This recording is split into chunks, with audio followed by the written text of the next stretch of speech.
नमस्कार दोस्तों, मैं प्रशांत सर, आपका स्वागत है फ्यूचर परिवार में। और जैसा कि आप लोग जो पहले से जुड़े हैं वो जानते होंगे कि हम लोगों ने जो है 3 मॉक टेस्ट यूपी पुलिस के कर लिए हैं और हमारा एग्ज़ाम जो है वो 23 अगस्त से होने वाला है और हमारा जो समय है एग्ज़ाम का वो बहुत ही नज़दीक आ रहा है। तो आप लोगों से एक ही रिक्वेस्ट है कि अपने मेहनत को जो है ऐसे ही बरकरार रखिए, हमारे साथ जुड़े रहिए, फ्यूचर परिवार के साथ जुड़े रहिए और अपना जो प्रैक्टिस है उसको अच्छे से करते रहिए।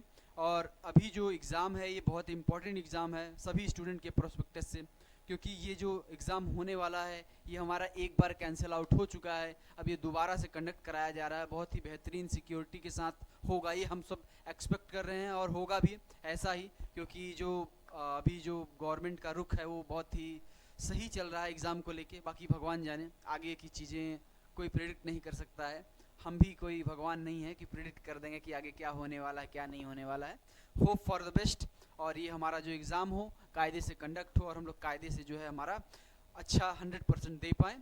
और आप लोगों से एक ही रिक्वेस्ट रहती है हर बार कि आप लोग हमारे सेशन को जब भी अटेम्प्ट किया कीजिए एक सादा कागज़ और कलम लेके बैठ जाइए कीजिए, या फिर अपना रफ जो है वो ले लीजिएगा साथ में, वहाँ पे आप लोग क्वेश्चंस को सॉल्व करते रहिएगा। आज जो है क्वेश्चंस जो है वो सारे उसी तरीके से हैं, मिक्स क्वेश्चंस हैं। और आज का ये जो सेट है वो 2019 यानी कि 2019 का जो हमारे यूपी पुलिस का पेपर हुआ था 28 जनवरी शिफ्ट 1, उसका ये पेपर है।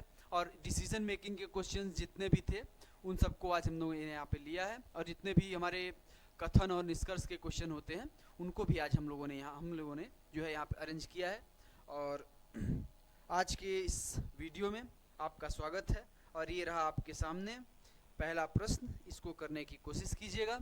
और ये जो पहला प्रश्न है वो हमारा जो है अरेंजमेंट से है। आप लोगों को अल्फ़ाबेटिकल अरेंजमेंट डिक्शनरी आपको तो पता ही होगा, तो ये डिक्शनरी से क्वेश्चन है, इसको करने की कोशिश कीजिएगा।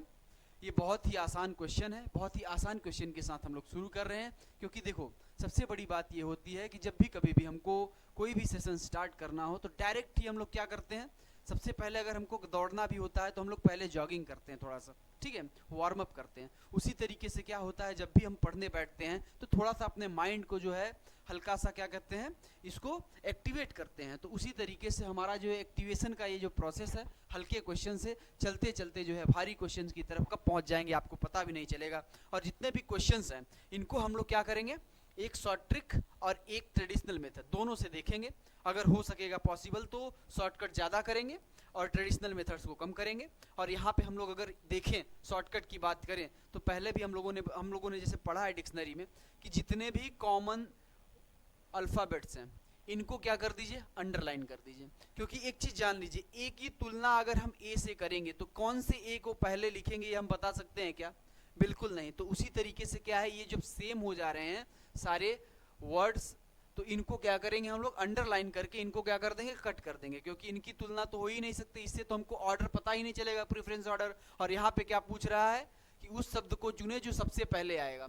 मतलब यहाँ पे जो डिक्शनरी में सबसे पहले शब्द आएगा उसको हमको चुनना है।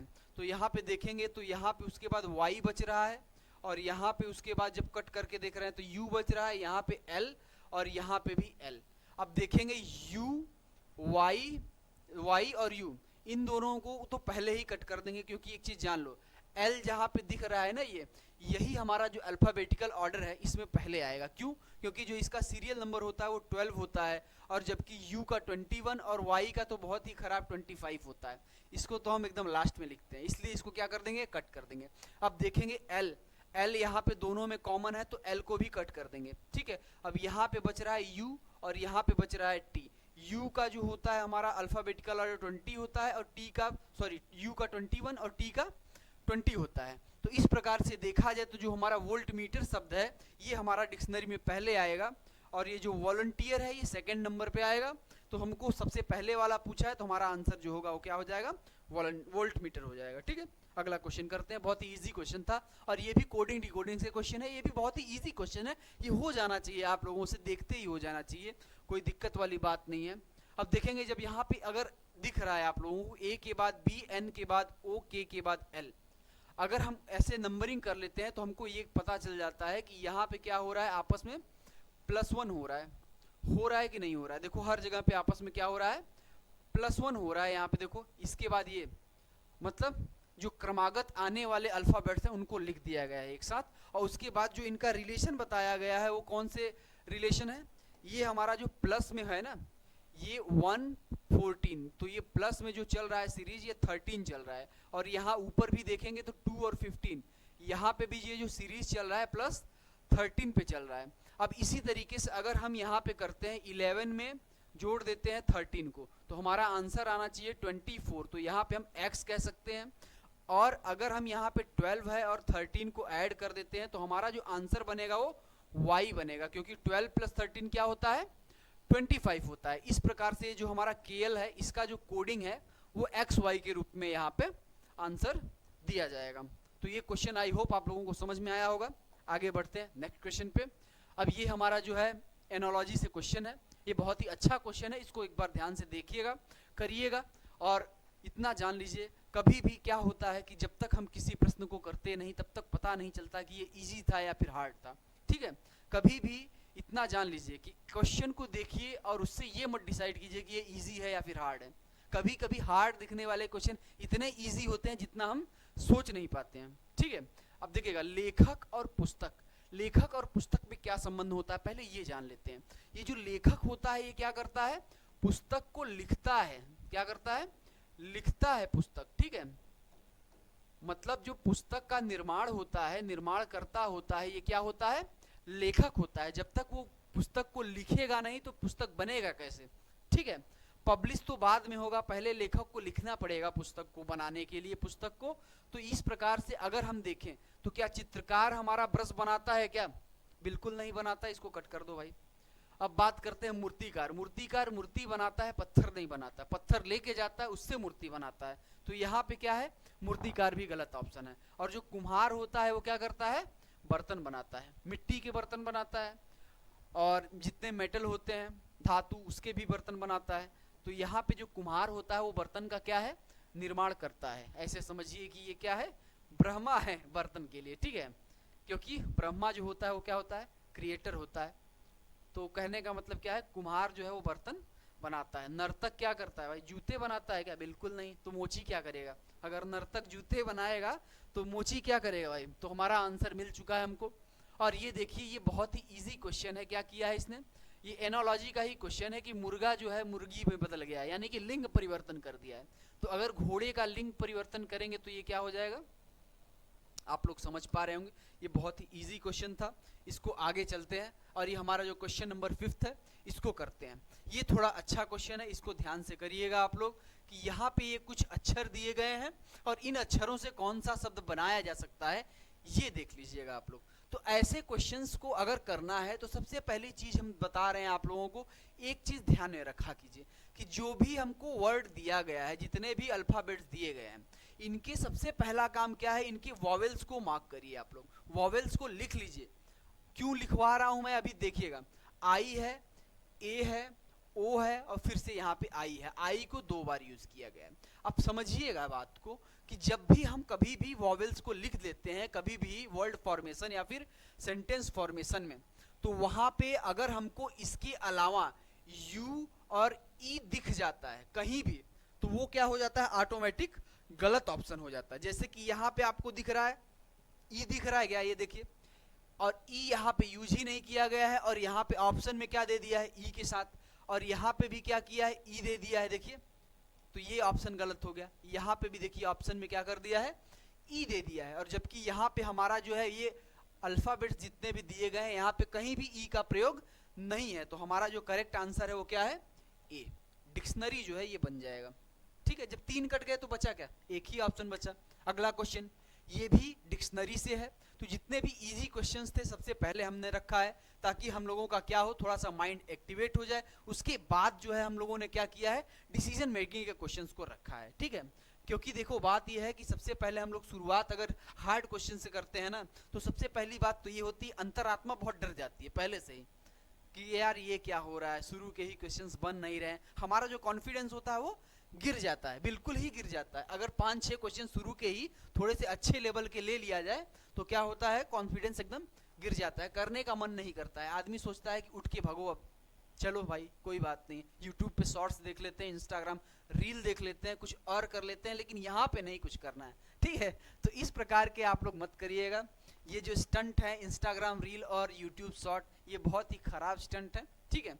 ये आदमी का लाइफ कब खराब कर देते हैं ये पता नहीं चलता है, ठीक है। तो निम्नलिखित शब्दों में से किस शब्द के अक्षर वर्णमाला क्रमानुसार नहीं है? तो यहाँ पे ध्यान रखिएगा कि वर्णमाला क्रमानुसार नहीं है, तो जितने भी अल्फाबेटिकल ऑर्डर वाले ये जो है ना, ये ऑप्शंस, ये हमारे क्या होंगे? ये राइट ऑप्शन नहीं होंगे। हमको क्या खोजना है? वर्णमाला क्रमानुसार नहीं है, मतलब कि जो वर्णमाला क्रम को क्या कर दे? तोड़ दे, अपना ऑर्डर जो है वो वर्णमाला क्रम के अनुसार ना रखे। तो देखेंगे, एक बार देख लेंगे, यहाँ पे नंबरिंग कर लेते हैं। सबसे पहले 2, L का होता है 12, A का 1, N का 14 होता है, ठीक है। तो इस प्रकार से अगर हम थोड़ा सा लॉजिकल क्या करें, काम करें कि इसके नंबर को ना लिख के क्या करें, सीधा डायरेक्ट लॉजिक ही लगा दें। तो लॉजिक इन द सेंस क्या है कि B के बाद L आता है क्या? आता है, बिल्कुल आता है। और L के बाद A आता है क्या?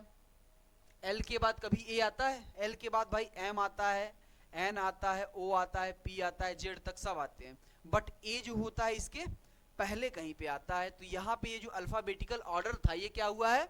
टूट गया है। तो ये जो हमारा पहला ही ऑप्शन है यही हमारा आंसर है। यही वर्ड जो है हमारा क्या है? वर्णमाला क्रम के अनुसार नहीं है। अगला क्वेश्चन करते हैं हम लोग। बहुत ही इजी क्वेश्चंस थे अभी तक, अब आया है एक बहुत अच्छा क्वेश्चन, ठीक है। अब इसको करिएगा आप लोग। ये जो है हमारा कथन और निष्कर्ष का क्वेश्चन है। अब इसको करने में थोड़ी सी क्या होती है कि बच्चों को दिक्कत होती है वेन डायग्राम बनाने में, और या फिर जिसको 150 रूल पता है तो उसको 150 रूल में प्रॉब्लम होती है। तो इस प्रकार के क्वेश्चंस में दो चीजें लगती हैं, या तो हमको 150 रूल लगा लें, इसको लगा के सॉल्व कर लें, या तो हमारा क्या बनता है? Venn diagram. तो वेन डायग्राम बना लीजिए। तो इस तरह के क्वेश्चंस को दो तरीके से सॉल्व किया जा सकता है। दोनों तरीके से अगर आपको सॉल्व करना है तो कर लीजिए। बाकी हम यहाँ पे जो बता रहे हैं वो हम क्या बताएंगे? वेन डायग्राम से, क्योंकि मोस्ट ऑफ द स्टूडेंट हमारे क्या है? वेन डायग्राम वाले स्टूडेंट हैं। तो यहाँ पे कक्षा में सभी छात्र तीव्र बुद्धि के हैं। तो कक्षा है मान लीजिए, और कक्षा में क्या है? सभी छात्र क्या है? तीव्र बुद्धि वाले हैं, ठीक है। जितने भी छात्र हैं वो क्या है? तीव्र बुद्धि वाले हैं, ठीक है। जितने भी छात्र हैं इस कक्षा में सभी तीव्र बुद्धि वाले हैं, ठीक है। अब बात करते हैं एक्स तीव्र बुद्धि का नहीं है। एक्स जो है वो क्या है? तीव्र बुद्धि का नहीं है,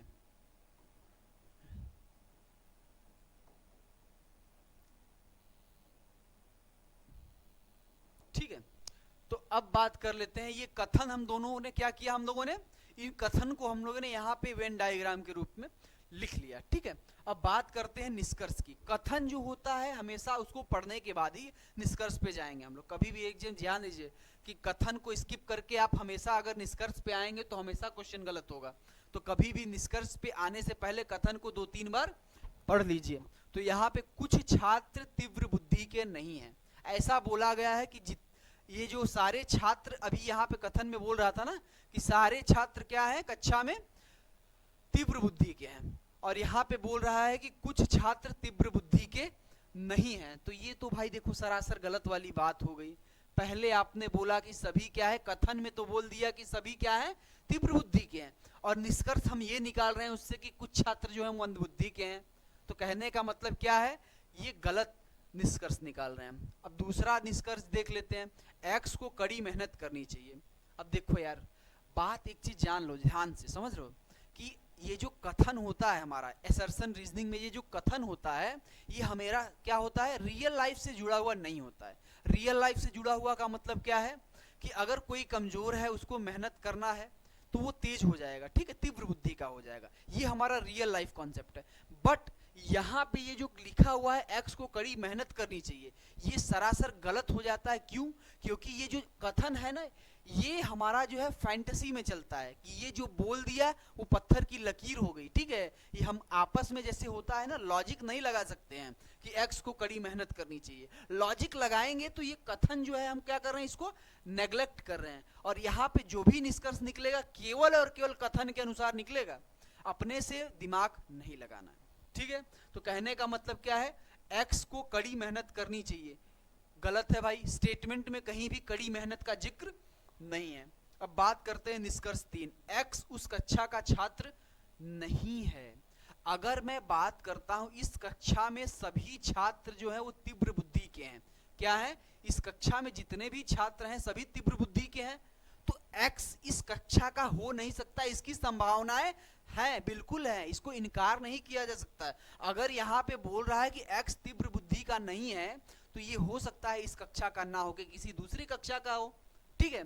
तो ये जो है हमारा पॉसिबिलिटी है कि तीसरा जो है ये क्या है, राइट है। ये जो कथन का निष्कर्ष जो निकाल रहा है तीसरा वाला, ये क्या है, राइट है। तो इसको हम केवल राइट करेंगे। तो यहाँ पे अगर एक ऑप्शन है केवल निष्कर्ष 3 अनुसरण कर रहा है, तो इसी को हम लोग क्या करेंगे, राइट मानेंगे।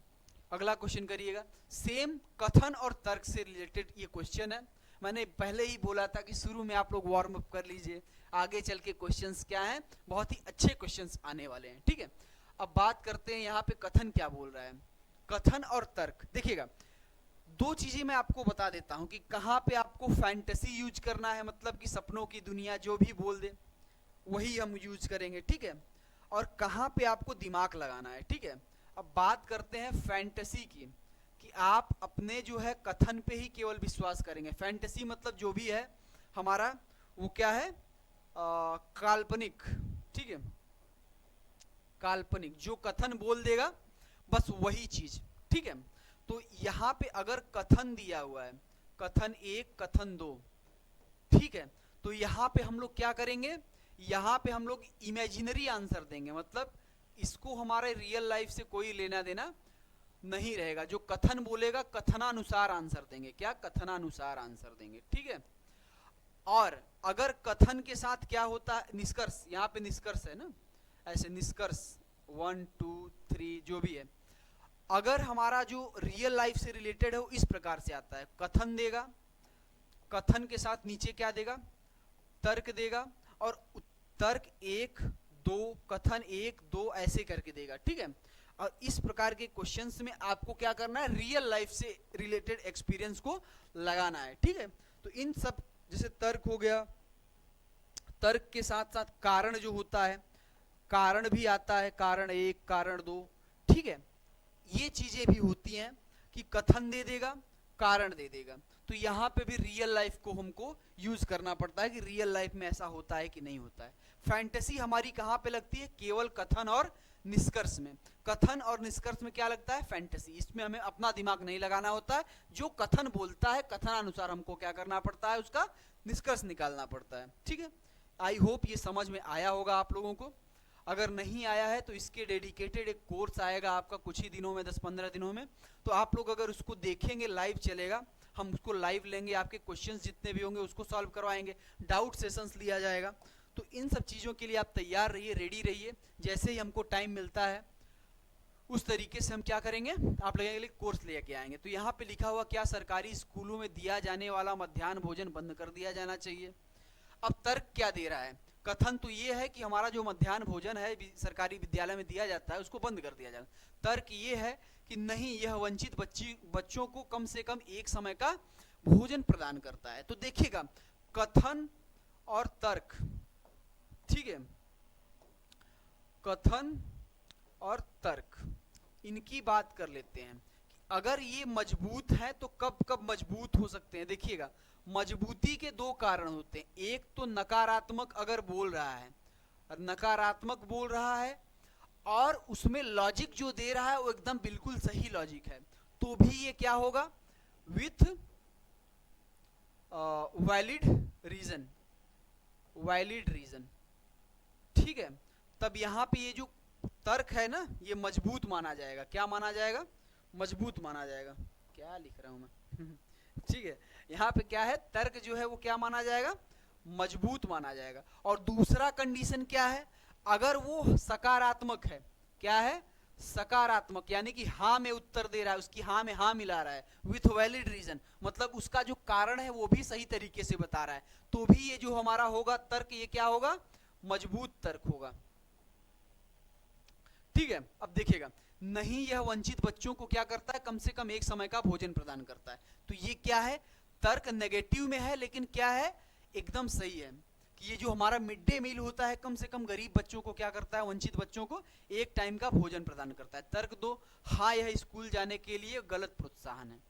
कहने का मतलब क्या है कि ये जो तर्क 2 है ये कथन के पक्ष में बोल रहा है कि हाँ इसको बंद कर दिया जाना चाहिए, ये लालच देता है बच्चों को जो है स्कूल जाने के लिए। तो ऐसा बिल्कुल नहीं है भाई। कहने का मतलब क्या है कि भोजन जो होता है ये बहुत नेसेसरी चीज होता है।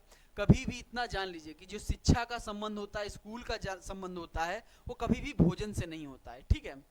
तो ये जो भोजन होता है ये कभी भी लालच का कारण नहीं बनता है। ऐसा समझिए कि ये जो भोजन होता है ये हमारी नेसेसिटी है, ठीक है। डेली जो है हम इसको क्या करते हैं, कंज्यूम करते हैं फॉर आवर एनर्जी, ताकि हमारे में एनर्जी बनी रही है। हमारे लिए कभी भी लालच का नहीं, बल्कि ये हमारे लिए क्या है, हमारे लिए नीड है, जरूरत है ये हमारी, ठीक है। तो कहने का मतलब क्या है, ये हमारा एक जो है यही बस केवल मजबूत है, बाकी ये जो दूसरा है ये बहुत ही बिना सर पैर का रीजन है, ठीक है। अब बात करते हैं कथन और निष्कर्ष। तो यहाँ पे क्या लगेगा भाई, फैंटेसी लगेगा कि रियल लाइफ? यहाँ पे फैंटेसी लगेगा कि जो कथन बोल रहा है केवल उसी से चलेंगे, ठीक है। कि गेहूं के उत्पादन की तुलना में उसकी घरेलू मांग तेजी से बढ़ रही है।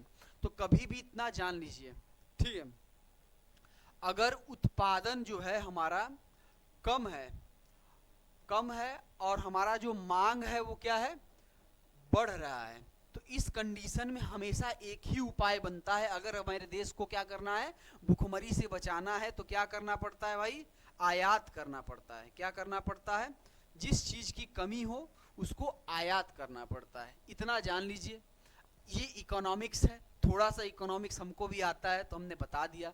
तो अब बात करते हैं कि अब निष्कर्ष क्या बोल रहा है। निष्कर्ष बोल रहा है घरेलू मांग कम की जानी चाहिए। तो कहने का मतलब ये है कि घरेलू मांग कम करने का मतलब ये है कि सबको क्या करो, बोल दो कि भाई एक टाइम खाओ एक टाइम भूखे रहो। तो ऐसी चीज क्या है भाई, ये तर्क जो है गलत है, ठीक है। किसी को भूखे नहीं मारना है, ठीक है। अब बात करते हैं हमें गेहूं का आयात करना चाहिए। तो ये बिल्कुल सही तर्क है कि जब अगर हमको कमी पड़ रही है, घरेलू मांग तेजी से बढ़ रहा है, तो हमको आयात करना ही पड़ेगा। तो ये जो हमारा निष्कर्ष 2 है ये हमारा बस केवल अनुसरण कर रहा है, और ये जो गलत है 1, 2 दोनों नहीं कर रहे, इनमें से कोई नहीं, ये तो गलत हो ही गया। अब आगे बढ़ते हैं, अगला क्वेश्चन 10वां क्वेश्चन, ये डायरेक्शन एंड डिस्टेंस से है। ये डायरेक्ट देख लेते हैं। एक्स बिंदु ए से, एक्स एक आदमी है, बिंदु ए से बी तक जो है ये क्या किया, चला, फिर वहां से दाएं मुड़ गया। दाएं का मतलब नीचे की साइड, साउथ डायरेक्शन में, और 17 फीट चला, ये 17 फीट हो गया। और बात करते हैं, फिर वह दाएं मुड़ गया, एक दूरी तक चला जो कि ए से बी के बराबर है। तो यहां से फिर से दाएं मुड़ा और ए से बी के बराबर तक की दूरी, यानी यहां से यहां तक की सेम दूरी इसने क्या किया, यहां पे भी तय किया। तो यहां से यहां तक की दूरी सेम हो गई। अब फिर से वह दाएं मुड़ा, अब यहां से इस डायरेक्शन में जा रहा था, फिर से ये दाएं मुड़ा यानी इस डायरेक्शन में चलने लगेगा, और आगे जाकर 9 फीट चला। तो कहने का मतलब क्या है कि ये जो डिस्टेंस है ये तो 17 मीटर है भाई, है कि नहीं 17 मीटर। अगर हम इसकी बात करते हैं तो ये अगर 17 मीटर है तो ये भी तो 17 मीटर होगा, अगर ए बी पैरेलल टू ये बी सी मान लो, सॉरी सी डी मान लो, ठीक है, क्या चीज सी डी। तो ये तो हुआ ना, ये बराबर हो गया, और यहाँ से 9 फीट ये हो गया अगर, तो इसके यहाँ से यहाँ तक की दूरी क्या हो जाएगी, 8 फीट, क्योंकि 9 8 17 होता है, और यहाँ से यहाँ तक की दूरी क्या है, 17 फीट है। अब बात करते हैं कि वह शुरुआती बिंदु से कितना दूर है। शुरुआत कहाँ से किया था इसने, शुरुआत एक्स पॉइंट यहाँ से किया था इसने, ए से, और ए से सी तक की दूरी जो है वो 17 फीट है, और ए से लेके यहाँ तक की दूरी कितनी है, 8 फीट है। तो कहने का मतलब शुरुआती बिंदु से अब वो कहाँ पे है, यहाँ पे है, तो यहाँ से यहाँ तक की दूरी 8 फीट है। तो 8 फीट हमारा आंसर हो जाएगा। अगला क्वेश्चन, ये भी डायरेक्शन एंड डिस्टेंस से है, और ये भी बहुत ही इजी क्वेश्चन है, बहुत ही इजी वे में हो जाना चाहिए आप लोगों से। अब बात करते हैं, क्या बोल रहा है, एक बच्चा अपने पिता की तलाश करने पश्चिम में 90 फीट गया। तो यानी कि एक बच्चा है, मान लीजिए ये बच्चा है, ठीक है, अपने घर से जा रहा है, पता नहीं जहां से भी जा रहा है, लेकिन जा रहा है किसी एक पॉइंट से, क्या कर रहा है, 90 फीट जो है वो वेस्ट डायरेक्शन में चल रहा है। तो यहां से अगर बात करते हैं, ऊपर नॉर्थ हो जाएगा, नीचे साउथ हो जाएगा, और इस साइड पे हमारा जो होता है ईस्ट होता है हमेशा, और इस साइड क्या होता है, वेस्ट डायरेक्शन होता है। अब बात करते हैं क्या, फिर वो दाएं मुड़ गया, यहां से जाने के बाद दाएं यानी अपर डायरेक्शन, वहां पे जाने के बाद क्या किया इसने, 20 फीट चला, यहाँ पे ये 20 फीट की डिस्टेंस को ट्रैवल करता है। इसके बाद वो दाएं मुड़ गया, यहां से फिर दाएं मुड़ा इस साइड को, और क्या बोल रहा है, 30 फीट जाने के बाद, यानी कि 30 फीट जाने के बाद वह अपने चाचा के घर पहुंचा। तो यहाँ पे इसके क्या था, चाचा का घर था, ठीक है, ये चाचा का घर हो गया, ठीक है। अब बात करते हैं, उसके पिता वहां नहीं थे, ठीक है भाई, कोई बात नहीं। आगे उसके वहां से वह दक्षिण में 100 फीट गया। अब यहाँ इसके चाचा का घर है, चाचा के घर से क्या होगा, उत्तर टॉप पे होगा, दक्षिण जानते हैं आप लोग डाउनवर्ड्स, तो यहाँ पे क्या हो जाएगा, 100 फीट चला। तो दक्षिण की ओर 100 फीट चलने का मतलब क्या है, ये यहाँ से यहाँ तक का डिस्टेंस 20 फीट है, तो यहाँ से यहाँ तक का डिस्टेंस भी क्या होगा, 20 फीट होगा कि नहीं होगा, बिल्कुल होगा। तो आगे ये जो बचा हुआ डिस्टेंस है यहाँ से यहाँ तक का, तो ये कहाँ कितना हो जाएगा, ये हमारा 80 फीट हो जाएगा कि नहीं हो जाएगा। अगर ये यहाँ से यहाँ तक का जो डिस्टेंस है ये 30 है, तो ये क्या, ये जो डिस्टेंस है ये 30 नहीं होगा क्या, बिल्कुल होगा। तो ये जो बचा हुआ डिस्टेंस है ये कितना हो जाना चाहिए हमारा, ये 60 फीट हो जाना चाहिए। क्यों हो जाना चाहिए, क्योंकि यहाँ से यहाँ तक का जो डिस्टेंस था शुरुआत में वो 90 फीट था कि नहीं था, बिल्कुल था। अब बात कर लेते हैं क्या, यहाँ से यहाँ तक का डिस्टेंस 60 मीटर, यहाँ से यहाँ तक का डिस्टेंस 80 मीटर। अब बात करते हैं कि ये जब 100 मीटर चला गया दक्षिण में तो अपने पिता से मिल गया। अब बोल रहा है शुरुआती बिंदु से वो अपने पिता से कितने दूर है, यानी शुरुआत इसने कहाँ से किया था, यहाँ से किया था। अब शुरुआती बिंदु से ये अपने पिता से कितना दूर है भाई, ये 60 मीटर है, ये 80 मीटर है। तो आप लोगों ने एक पाइथागोरस ट्रिपलेट पढ़ा होगा कुछ इस प्रकार से कि जब कभी भी ये 6 रहता है, ये 8 रहता है, तो ये हमेशा 10 रहता है। क्यों, क्योंकि जो 6 का स्क्वायर होता है प्लस 8 का स्क्वायर ये 10 के स्क्वायर के बराबर होता है। अगर हम इसी सेम लॉजिक को यहाँ पे लगाएं तो ये 60 फीट 80 फीट, तो ये हमारा जो है 100 फीट आ जाएगा, ठीक है, क्या आ जाएगा, 100 फीट आ जाएगा। ये पाइथागोरस थ्योरम से हमने क्या किया, इसको निकाल लिया। पाइथागोरस थ्योरम आई थिंक आप सबको आता है, आप लोग मैथ्स में अच्छे हैं, ये हम एज्यूम करके चल रहे हैं।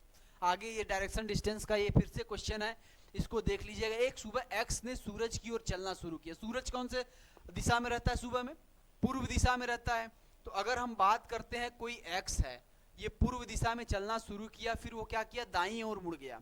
क्या किया, दाईं ओर मुड़ गया, मतलब नीचे डाउनवर्ड्स डायरेक्शन में मुड़ गया। फिर लगातार 2 बार क्या किया उसने, बाईं ओर लिया, यानी कि यहाँ से इस तरफ जा रहा था ना, तो एक बार बाएं इधर और एक बार बाएं इधर, ठीक है।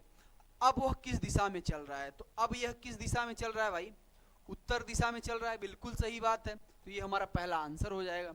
और इसको करने का एक और तरीका मैंने बताया था कि देखिए इनिशियल डायरेक्शन कहाँ से चल रहा था, पूर्व से, फिर उसने क्या किया, दाईं ओर मुड़ा, तो दाएं लिख लीजिए एक बार।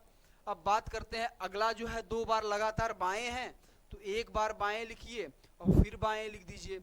अब जो हमारा लास्ट वाला डायरेक्शन हो कैसे पता चलेगा, दाएं से बाएं हमेशा कट जाता है, ये हमने पहले भी बताया था आप लोगों को। क्यों, क्योंकि अगर कोई व्यक्ति यहाँ से अगर उत्तर की दिशा में चलता है, फिर उसके बाद एक बार दाएं मुड़ जाता है और फिर एक बार क्या करता है, बाएं मुड़ जाता है। तो अब देखेंगे कि ये उत्तर में चलना शुरू किया था इसने, अब लास्ट में यहाँ पे देखेंगे एक दाएं और एक बाएं के बाद भी क्या कर रहा है, ये उत्तर में ही चल रहा है।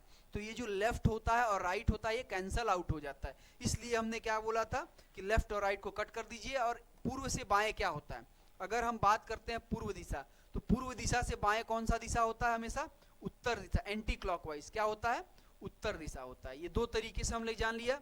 अब आगे बढ़ते हैं नेक्स्ट क्वेश्चन पे। ये है हमारा डायरेक्शन एंड डिस्टेंस का कोडेड क्वेश्चन, इसको भी करिएगा आप लोग, बहुत ही अच्छा क्वेश्चन है।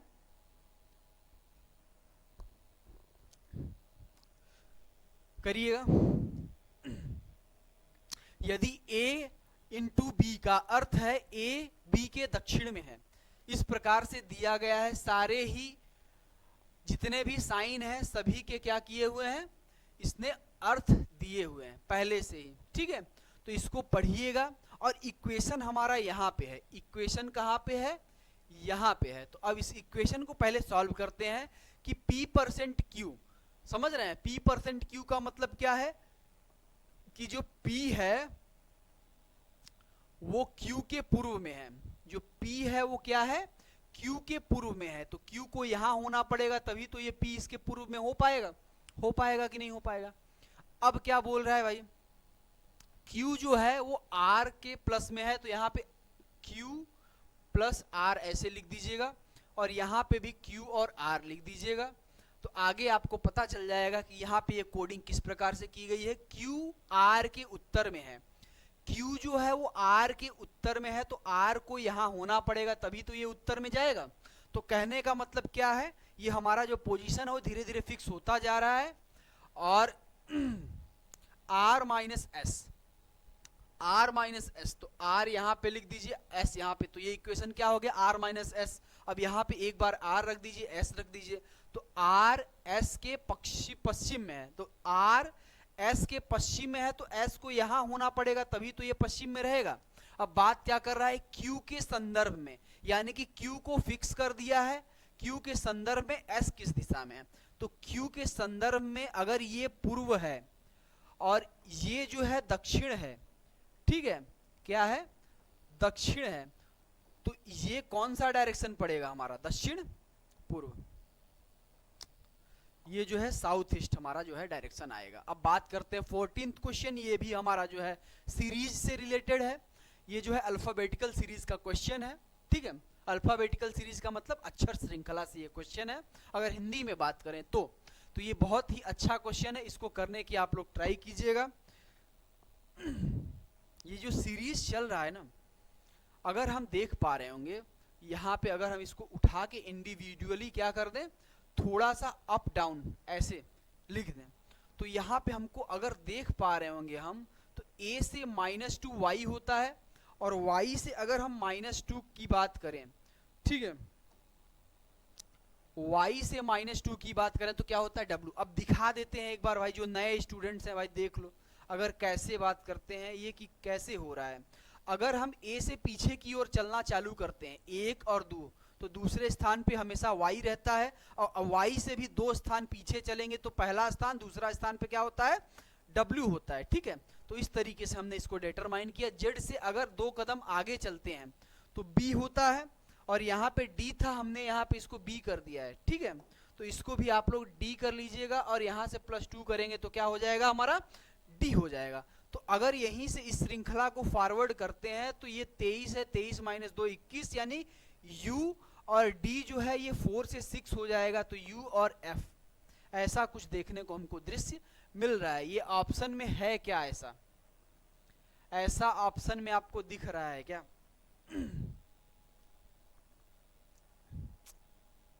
बिल्कुल नहीं दिख रहा है आप लोगों को, ऐसा ऑप्शन में है ही नहीं, ठीक है।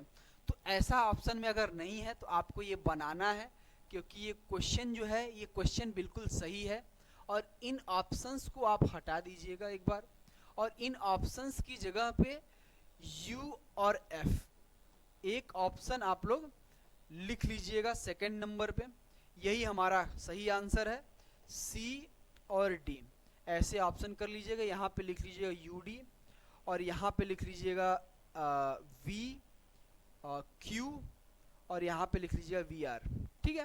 इस तरीके से आप ऑप्शन बना लीजिएगा, बाकी ये क्वेश्चन इसी तरीके से होगा। आगे चलते हैं हम लोग नेक्स्ट क्वेश्चन पे, ये भी हमारा सीरीज का क्वेश्चन है, अल्फाबेटिकल सीरीज, इसको करके देखेंगे। अगर हम इसको क्या कर दें, नंबरिंग कर दें, तो ये कुछ इस प्रकार से दिखता है। अगर इसको ऐसे अलग अलग लिख लेते हैं थोड़ा बड़ा, और इसको देखते हैं, ठीक है, तो ये 1 1 2 और 6 ऐसा है क्या, तो अगला जो क्वेश्चन मार्क है ये इसके स्थान पे क्या आना चाहिए। तो अगर हम बात करते हैं कि क्वेश्चन मार्क के स्थान पे क्या आना चाहिए, तो इसमें पहले समझना पड़ेगा कि इसमें लॉजिक क्या लग रहा है।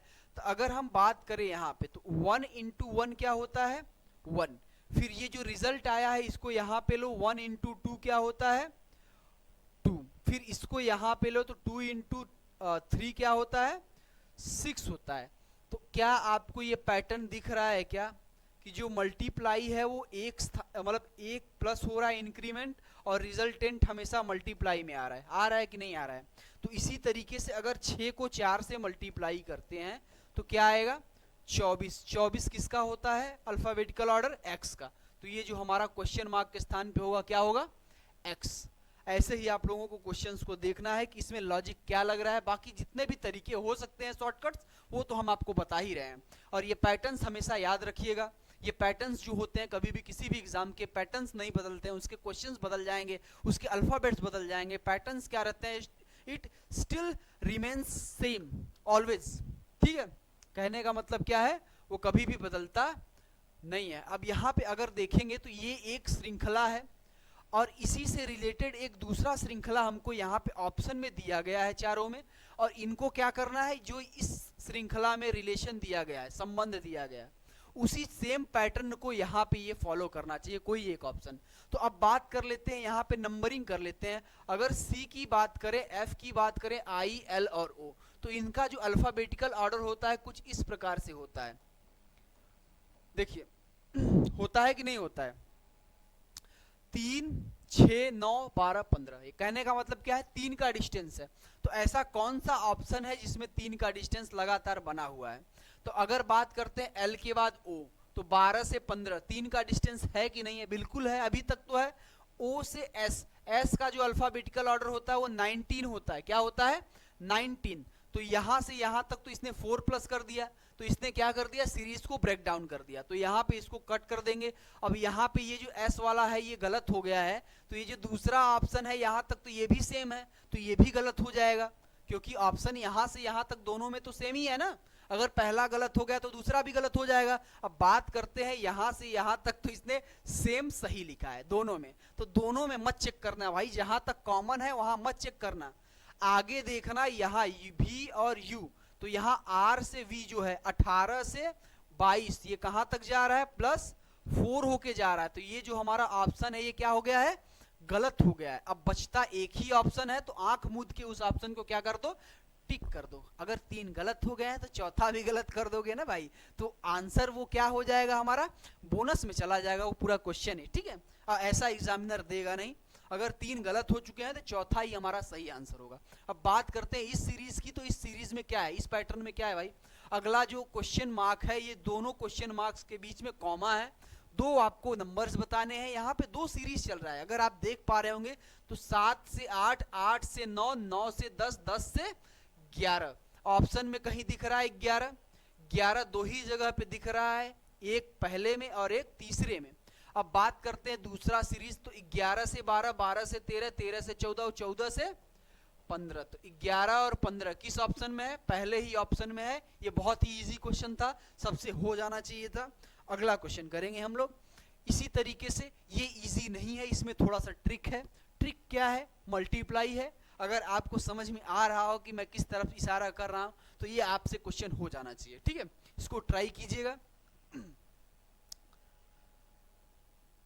देखिए यहाँ पे जो क्वेश्चन है ये कुछ इसी तरीके से है जैसे कि मैंने वहां पे दिखाया ना आपको, 1 1 2 F के बाद 6। ये जो क्वेश्चन आप लोगों ने पढ़ा था, सेम पैटर्न यहाँ पे न्यूमेरिकल फॉर्म में ये अप्लाई हो रहा है। देखिए 10 इंटू 1 क्या होता है, 10। अब 10 को यहाँ पे ये रिजल्टेंट है, तो 10 इंटू 2 क्या हो जाएगा हमारा, 20, जो कि यहाँ पे है। अब 20 इंटू 3 की बात कर लें तो ये क्या हो जाएगा, 60। तो हमारा x के स्थान पे क्या आना चाहिए, 60 आना चाहिए। तो x की वैल्यू तो हमने फाइंड कर ली, क्या, 60। अब बात करते हैं y की, तो y को भी सेम चीज फॉलो कर रहा है कि नहीं, उसको एक बार चेक कर लेंगे कि 60 को यहाँ पे रखते हैं और इंटू 4 करते हैं तो 240 आ रहा है कि नहीं आ रहा है। और यहाँ पे इसने क्या कर दिया, ये देखिए कंफर्म कर दिया कि जो हम सोच रहे हैं, जो पैटर्न हम सोच रहे हैं वो एकदम सही दिशा में हम लोग जा रहे हैं। तो यहाँ पे अगला जो होगा वो 5 से मल्टीप्लाई होगा इस रिजल्टेंट से। और अगर ये रिजल्टेंट में आ रहा है 1200, तो 1200 इंटू क्या हो जाएगा, 6, तो ये क्या हो जाएगा 7200। तो यहाँ पे y के स्थान पे क्या हो जाना चाहिए हमारा, 7200। तो y की वैल्यू क्या निकल के आ रही है, 7200। अब पूछ क्या रहा है वो देख लेते हैं, x बटे y बटे x का मान, यानी कि y को ऊपर रखते हैं और x को नीचे रखते हैं, तो यही हो जाएगा हमारा y बटा x। तो इसको 1 0 से 1 0 कट करते हैं, 12 छंग 72, ये 120 आ रहा है हमारा आंसर। ये जो सेकंड ऑप्शन है ये बिल्कुल सही ऑप्शन है, ठीक है। आगे ये हमारा नेक्स्ट क्वेश्चन है, 19th क्वेश्चन। इसके बाद एक क्वेश्चन और है, उसके बाद हम इस सेशन को आज के लिए यहीं तक रखेंगे। और इन दोनों क्वेश्चंस को आप दिल लगा के, मन लगा के इसको करिए, ठीक है। आप क्या करिए, इसको ट्राई कीजिए। कभी भी क्या होता है कि क्वेश्चन ना करना सबसे बड़ी गलती होती है। क्वेश्चंस को ट्राई जरूर करना चाहिए, आए ना आए वो बात की बात है, ठीक है। और बाकी हम तो है ही, क्वेश्चंस को समझा रहे हैं बहुत ही अच्छे से, और इन सब चीज़ों को भी हम बहुत अच्छे से कवर करने वाले हैं। और यहाँ से अगर आप देख पा रहे होंगे क्वेश्चन नंबर 19 में, तो 9 से अगर हम 7 बार प्लस करते हैं, 9 में 7 जोड़ देते हैं तो क्या बनता है हमारा 16 बनता है। और 16 में अगर 8 जोड़ देते हैं तो क्या बनता है 24 बनता है। और 24 में अगर 9 जोड़ देते हैं तो क्या बनता है 33 बनता है। उसी प्रकार हम 33 में अगर 10 जोड़ देंगे तो क्या बनेगा 43। और 43 में अगर हम 11 जोड़ देंगे तो क्या बनेगा 54। यहाँ पे ये जो पैटर्न दिख रहा है आपको, ये फॉलो कर रहा है बिल्कुल।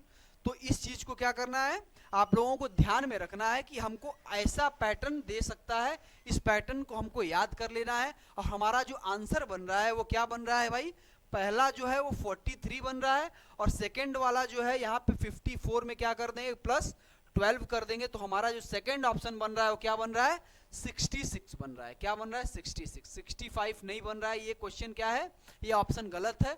और यहाँ पे एक ही ऑप्शन है जो हमारा 43 और 66 वाला, यही हमारा राइट आंसर है। अब बात करते हैं 20th क्वेश्चन की। ये भी हमारा कोडिंग डिकोडिंग से रिलेटेड है, इसको करने की कोशिश करेंगे। ये कोडिंग डिकोडिंग का क्वेश्चन है, ये प्रीवियस ईयर यूपी पुलिस का ये जो है मॉक टेस्ट 4 का लास्ट क्वेश्चन है आज का। तो इसको बहुत ही मन लगा के दिल लगा के आप लोग कर लीजिए।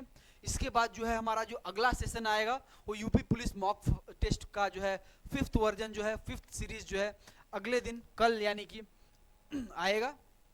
इसको देखते हैं एक बार क्या हो रहा है यहाँ पे।